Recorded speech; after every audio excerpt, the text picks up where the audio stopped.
believe, is on the video. So. I am. Hi, everybody. Hi, Lisa. Okay, so why don't we go ahead and get started? Well, first of all, on the agenda is the approval of the agenda. If I could have a motion. So moved. Second. All in favor? None. And you've been sent prior, a couple of days ago, the meeting minutes of the last meeting, so if I could have a motion to So moved. Second. all in favor? Aye. Done, okay. All right, and finally, we have the quarterly report, which we also sent out several days ago. And we're still in the same format of basically, it's the quarterly report from the beginning. We just highlight what we've added. So if nobody has any comments or questions, we're going to have a motion. Motion. Second. Moved, seconded, okay. All in favor? Aye. Any opposed? Okay. All right, so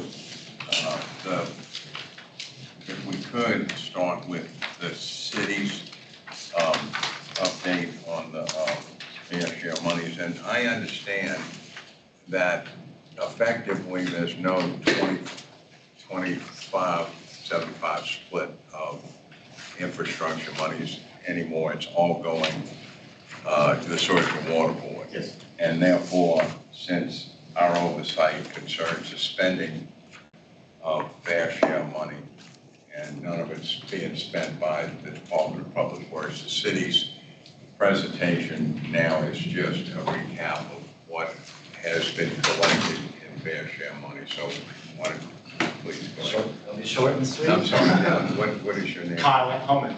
Okay. Good job last time.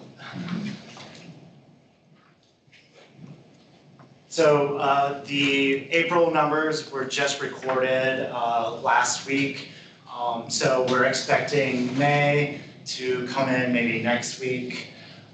So you can see the substantial bump in March and April from probably when the receipts came in for the hotel and short-term rentals. And so those amounts have been submitted to Sewage and Water Board. We paid January through March. The highlighted is just a correction from prior reports. So I just wanted to call out why there's a slight difference from what has been reported previously. And then at the bottom, I just moved to showing the revenues rather than the budget.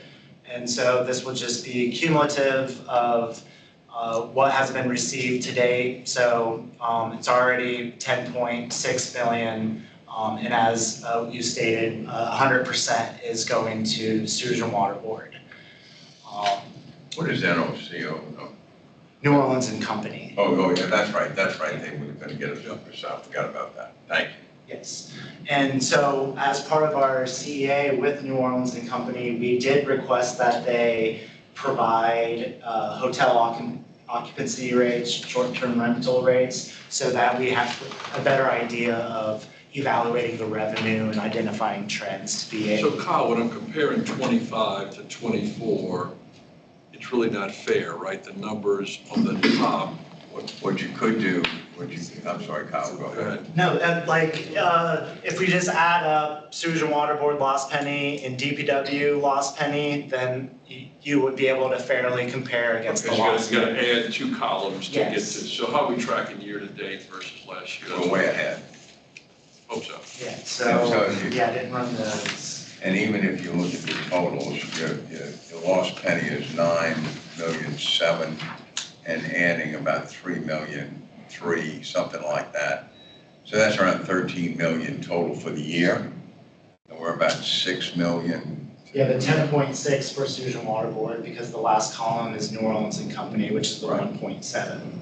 But if you just take the lost penny and you add the Sewage and Water Board share from 24 and DPW share from 24, that would be equivalent to what we're getting now. And of course, it's a Super Bowl effect, but if you look at us with 6 million compared to about 13 million for the year last year, and we're 4 months, so. Yeah, those are months have been, I was just curious, but we're in good shape. I guess what you'd have to do if you wanted to see month to date, you'd have to add up.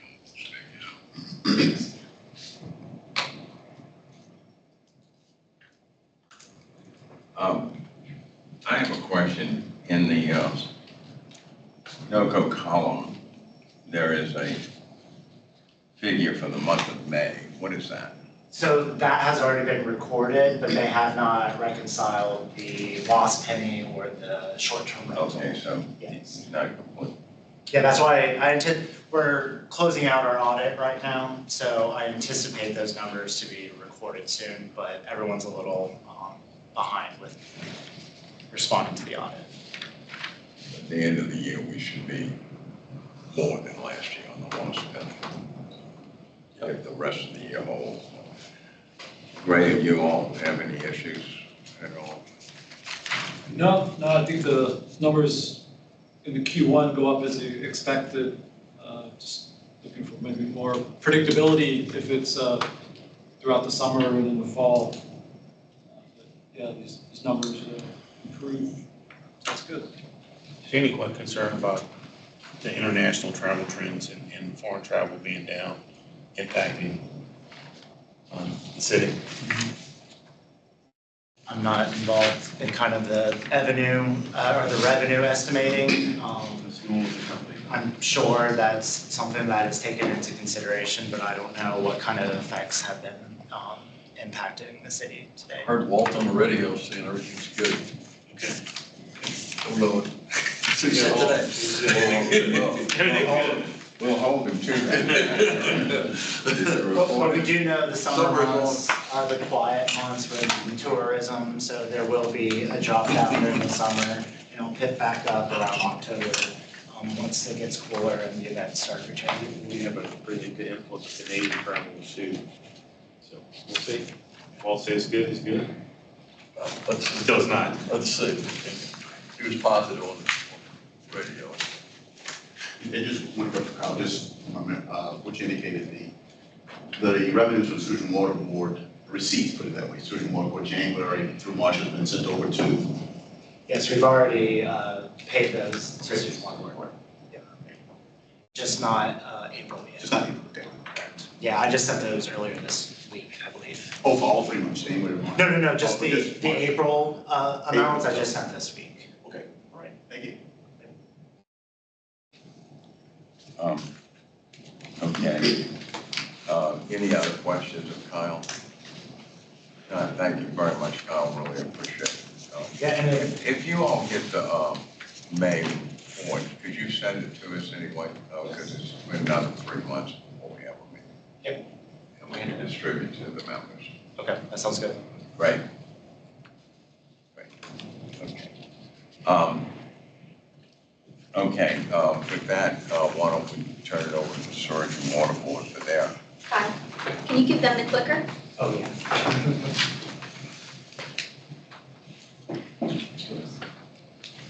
All right, thank you.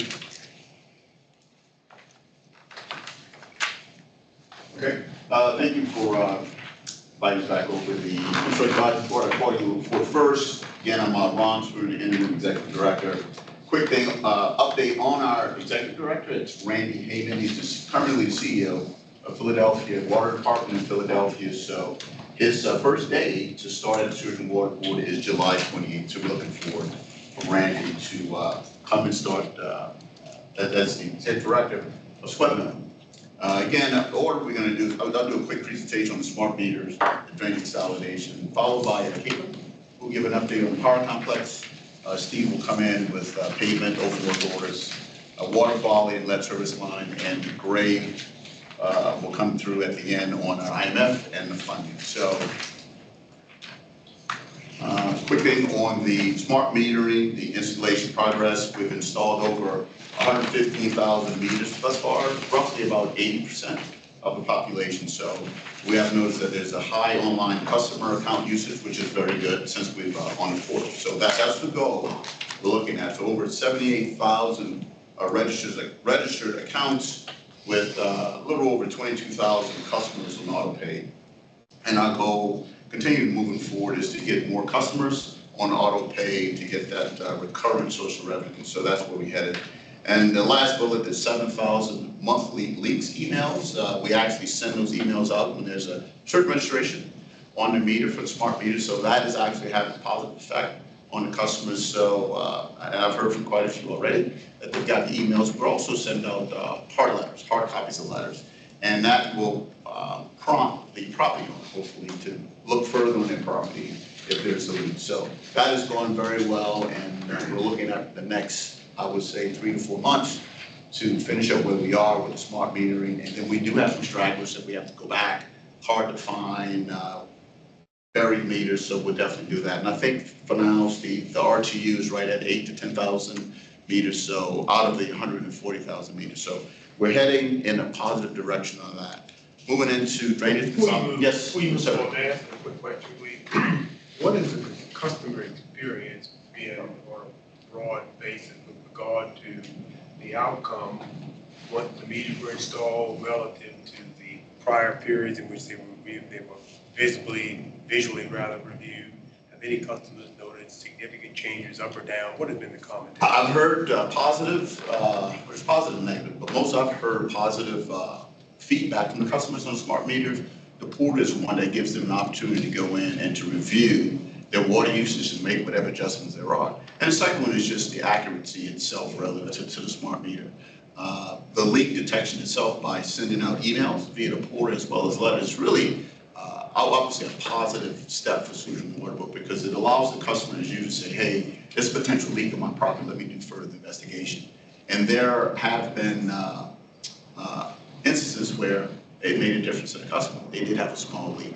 We're hearing people changing out toilets to keep that toilet from running at night. So it is definitely having a positive effect, one on the smart meters. And then the other, I would say, for smart metering, this is really the first time since the water board, pretty much inception, that we're literally going through our entire inventory of water meters. So we are finding glitches. We're also finding issues where this is not in the system of that. And that's the good thing with the smart meter. It'll allow us to really firm up our inventory, which is very good.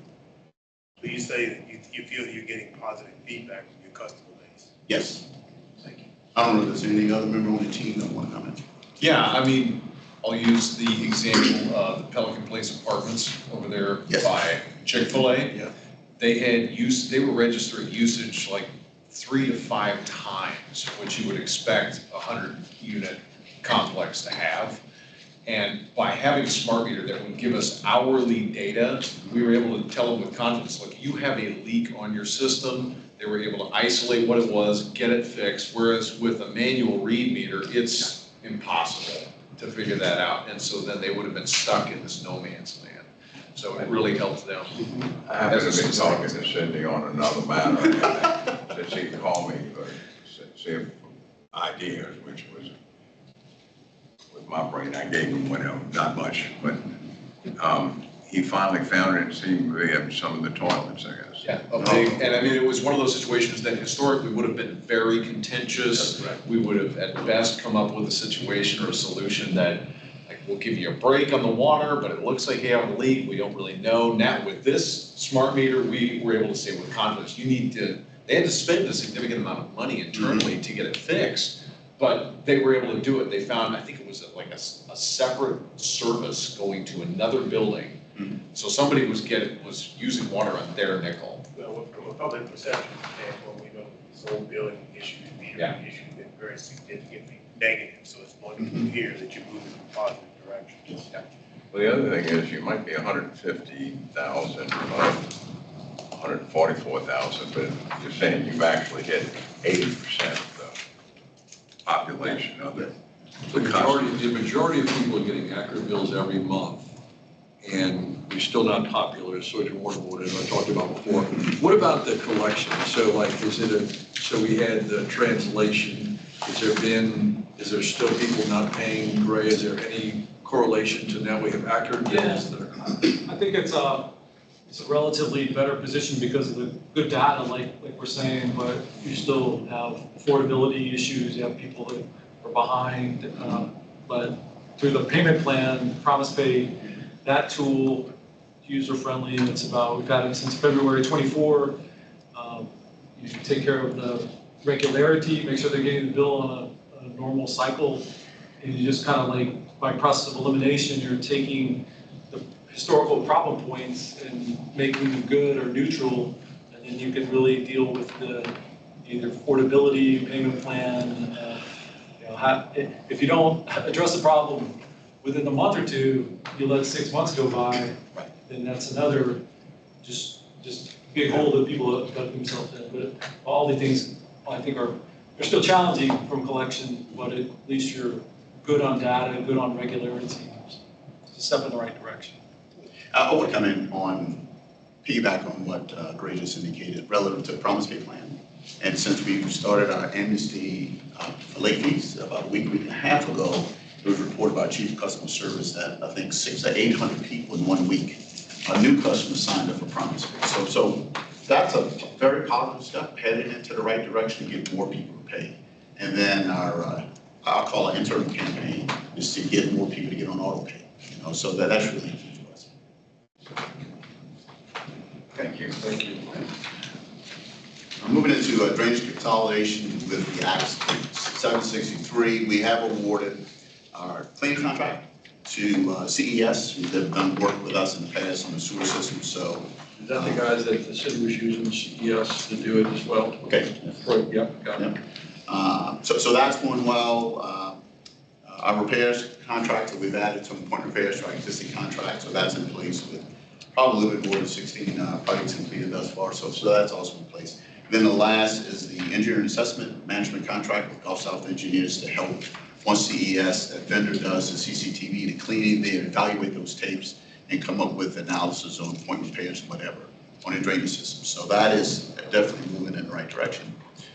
The next slide on our internal efforts, we have received 5 of the 5 back trucks from the Public Works. They are operable. We've cleaned, it's probably an old number, we've cleaned a little over 55,000 linear feet of drain lines thus far, and approximately 770 structures, with the large percentage of those structures are catch basins. And as Steve was telling Dave earlier, that's really the key, where we're hitting that catch basins, laterals, to get that water into those structures so we get it into the drainage system. So we're over a little over a million pounds, about to say million bucks, but 1 million pounds of debris that was. About 16 pounds a linear foot. Wow. That's a lot. It's a lot. So, and again, part of that, if you look at the initial assessments, at 50% of the lines require cleaning, sort of makes sense because now that sewage and water, we have the minor drainage, we're getting into this routine, this algorithm. What we see is the lines that, if you're not cleaning on a regular basis, they will accumulate debris. So most of the assessments and the cleanings at this point is based upon the data within the 311 system. And we're also improving our workforce. So our drainage network maintenance department, make sure I get that right, is slowly ramping up their personnel, which is really key. So the goal, which you all know, we're in a percentage program with the sewer. The goal is to sort of get that way down the road on the drainage system, because as you have that recurring cleaning of the drainage lines, then you'll see less of that flooding. Can I ask one clarifying question, please? So these numbers, 977,000 pounds and 54,000 linear feet, is that what Sewage and Water Board has done with the trucks they got from DPW, or is that a combination of Sewage and Water Board and your contractor? It's both. The vast majority has been through an initial contract with CES. They had an initial contract of about $1 million. That's been essentially expended. The award, which actually the notice of receipt was the end of last month, so they're out doing work now, is about $9 million. We anticipate we should be able to clean between 10 and 15% of the system this year. 10 and 15% of a the year. system this year. Yep. Thank you. Yeah. Appreciate it. Well, he said 10 to 15% this year. If the funding was there, we try to get up to 20%, but where we are this year is probably 10 to 15%. And that 9 million, you haven't gotten funded. I'm sorry, David. So I was just going to ask a question, but subject to funding, your plan is a comprehensive, ongoing program continuously to address this, so you won't have gaps of 5 or 6 years or whatever it's been. Yeah, so as we've kind of presented to Public Works and others a couple of different times, between $25 and $40 million a year in recurring revenue is what's going to be needed to maintain an industry average of 20% of the system every year. So that's every catch basin and every linear foot of line, 100% every 5 years. That doesn't mean that you have it on an exactly recurring basis. There are areas with heavy tree cover like Carrollton, Corridor, St. Charles. We're going to clean that probably once a year, maybe every 6 months. But there are other areas with lower tree cover you may not get to once a day. So will you have any sort of, let's just call it a strike team when getting reports of flooding and problem with the drainage in the immediate area that can respond to that in addition to your routine program? Yeah, absolutely. So that's the vision for this year, is to collect data because we had no assessment on the system as a whole. So we're collecting data, we're standing up our internal unit. The goal would be to have an internal team of 15 to 20 vac trucks. We have 5 now, where our internal crews are doing the routine maintenance every year. And then we have a contractor that augments that can jump in and say, oh, we got a number of 311 calls, they need to go hit this block today, kind of thing. Yeah. I'm thinking I'll turn it over to Caitlin on power complex. So we are nearing our first exciting milestone, which will be bringing on the first of 3 frequency changers here next month. Just a couple weeks of physical construction left. It's not really anything you would notice on a slide or a drone photo, but and then we'll begin continue, I would say, the equipment checkout and testing and all the things, and looking forward to being able to use the first frequency changer for drainage load in July. There, of course, are 2 other frequency changers, which will follow after that, and turbine 7 continues to be installed, and looking forward to commissioning that later this summer as well. So, of course, our current work is really important, and we're excited on that, but the momentum doesn't stop, right? We've been continuing to look for additional funding, and last fall there was the announcements about the additional grant from the Department of Energy through DNR. That application period was officially open in April. We submitted our application, working with the state on that. And we do have $8 million of new funding in the capital outlay bill. So that's what's approved today. To be honest, I'm not up on the latest, but it was. It was in there yesterday, so we anticipate. As long as it's in. Yeah. I did not check it in the last 12 hours, I'll be honest, but. My advice is don't check. That's the advice we've been given, is just stay very low. So, but we're, appreciative of that as well. So the momentum doesn't stop. We keep working on that, and with additional funding, we'll put the next phase of projects out to bid later this year is our plan. Okay, in a more serious way, was any of this funding included in the rescission bill, which is going to be voted on by the House today? Do you know? I'm interested to know. I do not actually know. Caitlin, do you know when they're going to make a decision on the 34 million DOE? That is going through their review process, so I would expect within the next couple of months, is my understanding of the application period. So we submitted it at the beginning, early May. I would expect 2 to 3 months. So, yep. Just one more thing before you go. Well, go ahead and finish that, and I'll ask you. No, all good. The next line is just like schedule up. You mentioned that you'll have the last frequency changes hooked up next month. No, frequency changers 2 and 3 would be later in the summer. Okay, what I'm trying to get at what point can you say that the drainage pumping stations are operating off of, substation power? And the reason I'm asking for it, at the right time and given the public perception of the Sewerage and Water Board, very unfair in my estimation, but I'm trying to think about, wouldn't this be an announcement that might help people? And would you perhaps think about some sort of public relations announcement at that time? Yeah, no, we definitely look forward to that. And so we do intend to be able to use the first frequency changer for powering pumps in July. That's That's 20 megawatts, so that's certainly not the entire load, right? But we can start kind of phasing that into how we power the pumps. That's absolutely our intention next month. So I still think that's a milestone that would be worth. There is a plan from our chief of communications to have a precedent. Yeah. So by July, you'll have about 20 of the 44 megawatts. Yeah, and that 20 megs is really important because right now, if you look at our pump and power dashboard, we're using T5, which has, knock on wood, been very reliable, but turbine 4 and the EMDs give us all sorts of heartburn all the time, which, surprising. So you'll be off Having of 20 megs to get off of turbine, like divorce ourselves from turbine 4, and just put the EMDs in a very much backup role is, we will mitigate a lot of risk that way. Right. And that's an important point, and not only, I'll add on to that, when the first second spur would come online, we would have the ability to tie T6 to that as a backup to the substation. If. Congratulations, Hassan. Yeah, indeed. Yeah, there you go. So, again, we're moving in the right direction, and we're trying to get that first one on. Right now. Okay, thank you. Okay, you done? Okay. All right, now the next turnover Steve.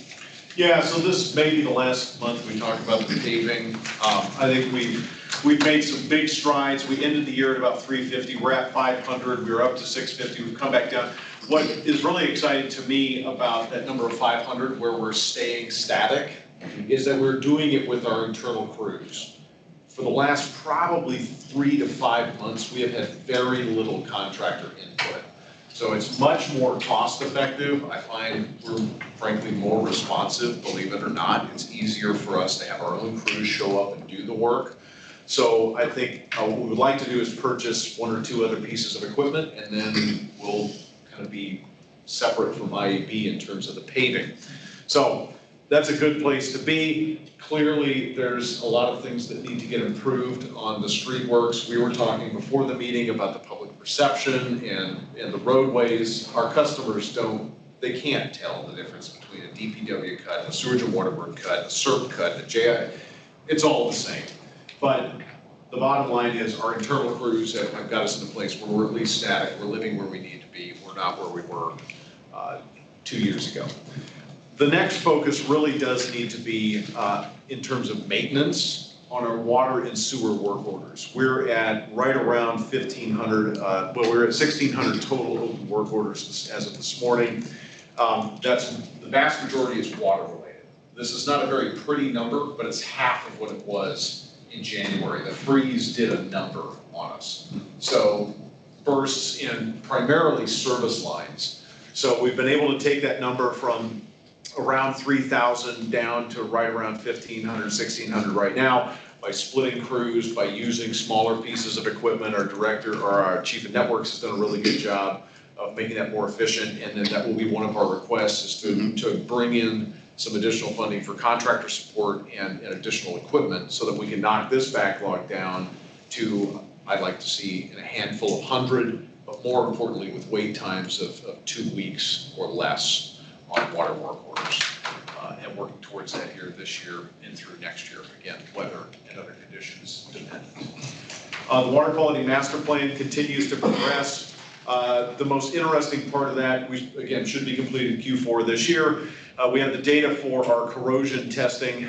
We have some loops, some pipe loops that we have up in our lab. I think we showed this picture in the last month's meeting, but some really encouraging results with the use of a corrosion inhibitor called zinc orthophosphate.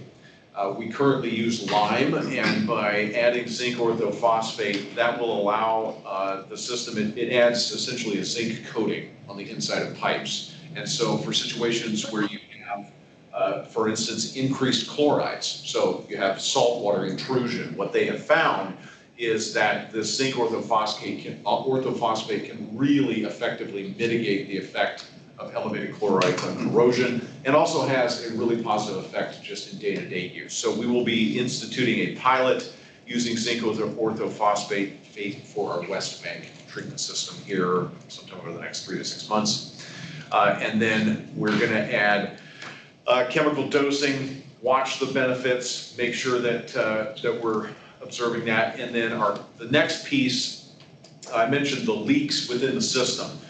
The Carrollton and Algiers water plants really needs to be the next capital focus for the Sewerage and Water Board, I believe. We have lots of single points of failure, especially within the Carrollton water plant. And we'll be pivoting to pursue some significant projects at the Carrollton water plant here in 2026, 2027. Lead service line replacement program. We've received $86 million in state revolving funds. We've also applied for $66 million. The contract for potholing and lead service line replacements has been awarded. Wallace Drennan was the low responsible bidder. They completed 245 school inspections and have replaced 13 residential lines. That's not a great deal just yet, but we do have that contract ongoing. The RFP for program management for the lead service line replacement program, that's gonna be the management of the bulk of that 86 million and the 66. That's the program manager, that's not the actual work. Not the actual contractor, no, that's gonna Like be. this is the engineering firm that's gonna manage the project for you. So that protest, that's That's correct. So it's not a contractor protest, it's engineering, which was like a selective. It's a professional services protest, yes, that has been received and that's working through our purchasing team right now. Who did you select and who's protesting? So the selection was awarded to CDM Smith and a team that they had put together. There was a short list of 2. We went through a best and final offer process. The second team, Equiflow, has submitted a protest that's being reviewed. That's all a matter of public record. As far as immediate mitigation, we handed out 532 pitchers since March 24th. That number is quite a bit lower than it was in Q4 of last year, but we do continue to move forward with those efforts, but this is a serious program for us that we need to keep moving on. With that, I will hand it to Gray to talk about the fund status, unless there are questions. Again, just one question on that, if I could get back to it. The lead lines, right now, you still can't do any lead line replacement on the customer side of them, and that requires a constitutional amendment. It will require legislation of some kind, yes. Maybe not a constitutional. Maybe not a constitutional. There's some sort of way. Okay, thank you. I Yes. appreciate it. Okay, just to update the board, our total revenues through March, 82.5 million. And we just got April the other day, as we mentioned earlier. Our total expenditure today, 52.9 million on the major projects. Smart metering, 16.7 million in the first 2 quarters, so that's really benefiting that as we're seeing, big numbers as we've made a lot of progress here in 25. And then the power complex, as we've been talking about, instrumental in supporting those contracts and getting anything all connected. So those 1.9 million in the second quarter. Overall, there's 73.9 million allocated to projects. And here on the right are just showing now the 25% because we are segregating that into a separate account for the minor drainage and to report to the IAB the 5 million. We've been talking with the city. We have not received that. We've submitted that. There's been a couple of meetings. There's a follow-up meeting later this month. But I guess we understood from the city's team that the last 2 years when that was paid, the DPW actually utilized 25% share as a funding source to pay the 5 million. So that's currently an open question on our side. So we'll continue to report both the 75%, 25% just to track and show the contribution of minor drainage. When we look ahead, we've just listed the one item here, and we've used pretty conservative quarterly revenue numbers. So with these April numbers and kind of the discussion earlier, probably hopefully we'll get a little better revenue the rest of 25 and be looking at some other projects. That 3 million for the DNO matching, is I think probably the next one that we'll have to come back to the IAB on. But right here, this quarter, this 2 million that we're showing here, I think as Steve was mentioning, would really support the community and working on those water point repairs and things that can get addressed quickly and improve the infrastructure. So we'd like to ask the IAB for approval of that 2 million to support the critical water network repairs here this quarter. Okay, so this is $2 million to address the broken water and sewer mains. There would be 1 or 2 pieces of paving equipment, but the bulk of it, at least $1.5 million of that would go directly to water repairs. The sewer, I believe, we're in a good place. Our deputy superintendent's figured out some funding for that, but the water is where we really need to focus. Any questions about this? Could I get a motion that we approve the $2 million supplement for critical water and sewer repairs? I move that we accept it. I second. Any comment or questions? All in favor? Aye. None opposed. I have a request, if I can. For the next meeting, we used to get, or at times, not all the time, but we would get this is of the projects in the future that we're thinking about that we would like to have considered. So, for instance, I seem to remember the fender on the intake was one. Kept on pushing it off. And they're pushing it off for a lot of reasons, because Caitlin used. So you can fuss at Caitlin. But I would find it helpful to just see what you all are looking at in the future, going, for the next meeting, so we can be thinking about that and understand what you're looking at. Yeah, we'll work on that with the general superintendent and engineering team. Yeah. We have a kind of conceptually an idea of those, so we'll just put those down for the awareness of the committee. And the detailed schedule we submit each quarter has an entire project list, but we'll add those potential ones. I can answer any other questions. So I have this question, I don't know if it relates to us, but it's pertaining to this. So critical water, both the Algiers and the Carrollton water plant. So to me, where the intakes are, or to me, it's critical to repairing those things. So tell me what is going to be for the entities that y'all are waiting for to get input about where the water intakes are going to actually be eventually, or is there like the Corps of Engineers are giving y'all saying, hey, look, in 10 years, we're not going to be able to maintain up to this level of river. Now, I'm trying to understand, if you start a massive program to repair these 2 plants and then they become irrelevant, it seems doesn't make any sense. But my point of it is, what's the driving force behind where the permanent water intake is and where the permanent water purification? It seems like a really big decision before we go rebuild both of these plants up. Is that a lot of question there? Yeah, so at this point, we have had some very preliminary discussions about what would a regional water purification plant look like. There are properties upriver, St. Charles Parish, another piece of property. The challenge with that is it's billions of dollars to build a new plant that would serve Billions. Jefferson and Orleans, and then the operating constraints of having a joint plant. And then you'd have to pipe it down the river to this location.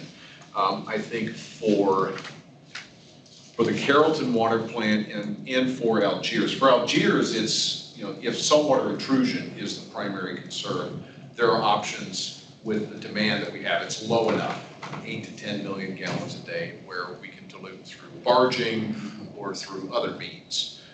And the billions of dollars that it would take to run pipelines for that would be very, very challenging to obtain funding for.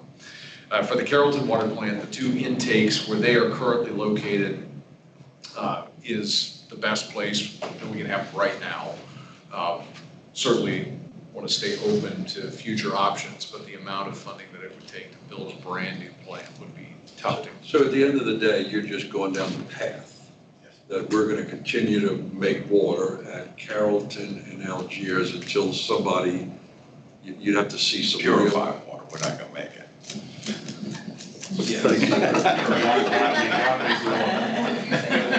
Yes, we will continue to make. Ron, he gets me in trouble all the time. Thank you, Paul, for that clarification.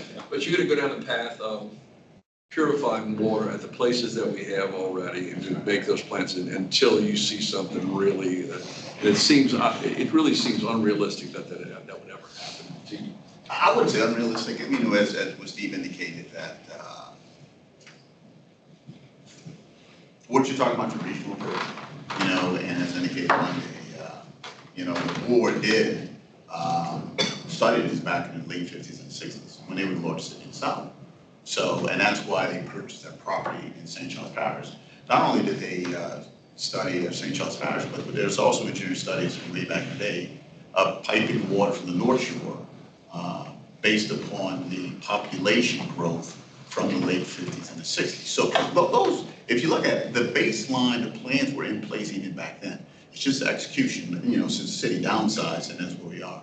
But as Steve indicated, I mean, to the approach you're talking about, maybe one day it will happen, but it will be a regional approach, I would think. And is it cheaper to produce the water at the intake and ship it clean, purified, or is it easier to bring the intake water to a plant closer to where you're distributing it? Is that just? No, I mean, it's a function of financing.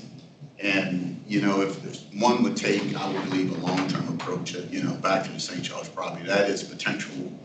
If you're looking at a 40 to 50-year plan, then on a regional perspective, it could be done. Because the two largest parishes is Orleans and Jefferson on the East Bank. Those are the catalysts where if you want regionalization, then St. Bernard and Plaquemines, you would piggyback on that. But as Steve indicated, you need the two large parishes to really look long-term on a 50, 100-year plan in order for regional effect. So, and regionalism is really not something bad to say, because you do have other cities or from a regional approach that they do sell wholesale water. Houston Water is one. I mean, they supply not just the city of Houston, but also some of the outskirts, the outer counties, and then they sell wholesale water because you're large enough to do it. But again, that is really a long-term plan, and you're talking about a new building. Is there any other questions at this point?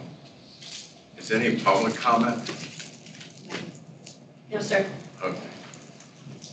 Well, no other business to come before? No other questions? If not, let's entertain a motion to adjourn. Motion to adjourn. Thank you. Ron, thanks for coming back again. And I understand you. Bye, folks. Be ready for the second time at all. They didn't contact me. Yes, August 1st. He said real quick too. Well, now we're on meeting tomorrow. All right.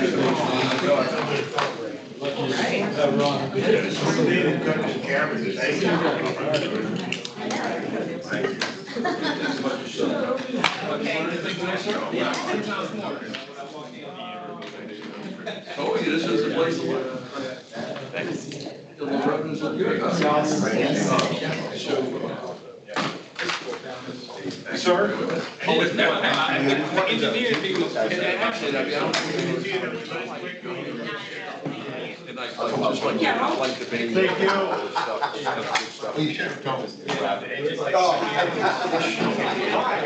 Steve, yeah. Thank you, Face to face.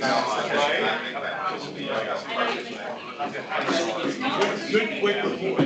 Everybody's quick. We can do that. Yeah. How you doing?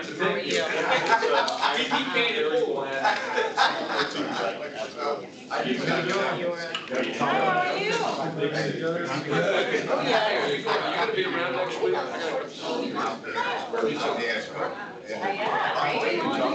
David, I'll see you tomorrow at 10 o'clock. You're gonna have to drive, but you're